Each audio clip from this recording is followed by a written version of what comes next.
Ellis Pinsky was 15 years old when he orchestrated a $24 million cryptocurrency heist. An task to him felt no different from playing video games, his favorite hobby growing up in the suburb of New York City. One day, while trash talking during an online game, another player taunted him with "How's weather in Irvington?" Ellis froze. How on earth did this person know where he lived? He soon discovered a free program called Wireshark, which could track incoming network connections and identify IP addresses. A quick Google search would then determine the approximate origin. A quick Google search could then reveal the approximate location of an individual. As he later told Rolling Stone, that's when it will click at the age of 12 or 13. Whoa, I'm this little kid, but I can really wield this power. Over the next few months, Ellis became a protege of an online gamer named Ferno, who taught him how to gather personal information about people online. In return, Ellis retrieved sensitive data, such as addresses and social security numbers, without asking any question. Through Ferno, Ellis learned a social engineering technique called ISP doxing, which involved impersonating IT support staff to trick employees into revealing confidential information linked to an IP address. As his skill grew, Ellis began exploiting them for financial gain. Ferno introduced him to the OG User Forum, a community where hackers exchange techniques for stealing converted social media handles on platforms like Twitter and Instagram. These rare handles could sell for thousands of dollars. Ellis became so adept at stealing usernames that he could do it within minutes. To his classmates at Irvington High, Ellis was simply a bright student who could help them recover forgotten passwords. They had no idea he was living a double life. Already an experienced hacker, Ellis taught himself programming and mastered techniques like SQL injection, which exploit vulnerability in website input fields to extract unauthorized data.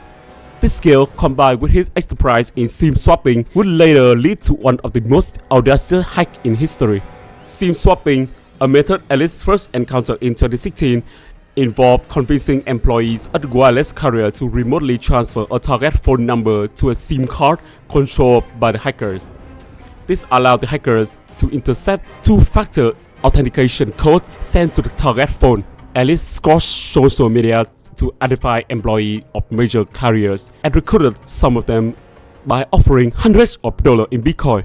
Eventually, Ellis claimed to have insider at every major wireless carrier in the US. By combining SQL injection and SIM swapping, Ellis became virtually unstoppable.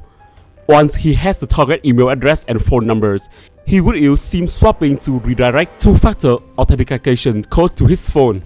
He could send reset email password and gain full access to the target accounts. In 2018, a fellow OG user member named Harry approached Ellis with a high-profile target, Michael Turpin, a prominent figure in the cryptocurrency world.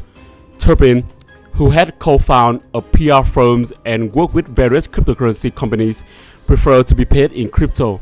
On January 7, 2018, Ellis contacted his rogue AT&T insider to transfer Turpin's SIM card to the phone of an online accomplice, ensuring the hack couldn't be traced back to him. Ellis and his team successfully reset Turpin's email password and ran scripts to scan his email for reference to digital wallet key. Initially, they found nothing. However, Ellis searched additional email accounts belonging to Turpin and discovered an Outlook file labeled as keys. Inside were access to credentials of various cryptocurrency wallets. One wallet held 3 million trigger tokens, valued at over $24 million. Ellis needed help laundering the stolen cryptocurrency due to transaction limit on crypto exchanges. He recruited several people with Binance accounts to convert triggers token into Bitcoin.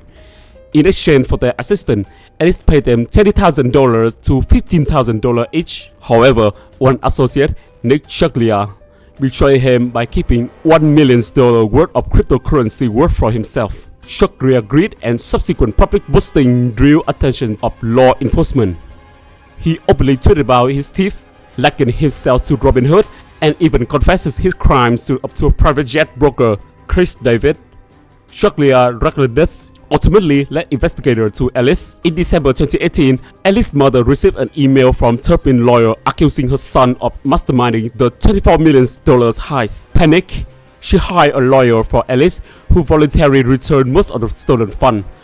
However, by the time he returned the 562 Bitcoin, the cryptocurrency values had plummeted from $10 million to under $2 million. Ellis also surrendered a 50,000 Patek Philippe watch and $100,000 in cash he had stashed under his bed. Despite Turpin's demand for criminal charges, Ellis was never arrested, likely due to his age.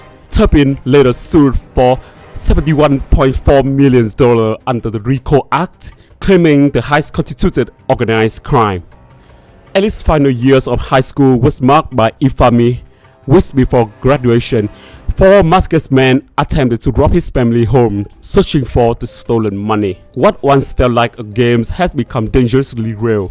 Watching a video of Turpin recounting the heist added a human dimension to Ellis' action, leaving him with a deep sense of remorse. After high school, Ellis attended NYU, majoring in computer science and philosophy. He graduated in 2024 and now runs a software development company, helping entrepreneurs turn ideas into apps. Ironically, he has expressed interest in cybersecurity, using his skill to prevent the very crime he once committed.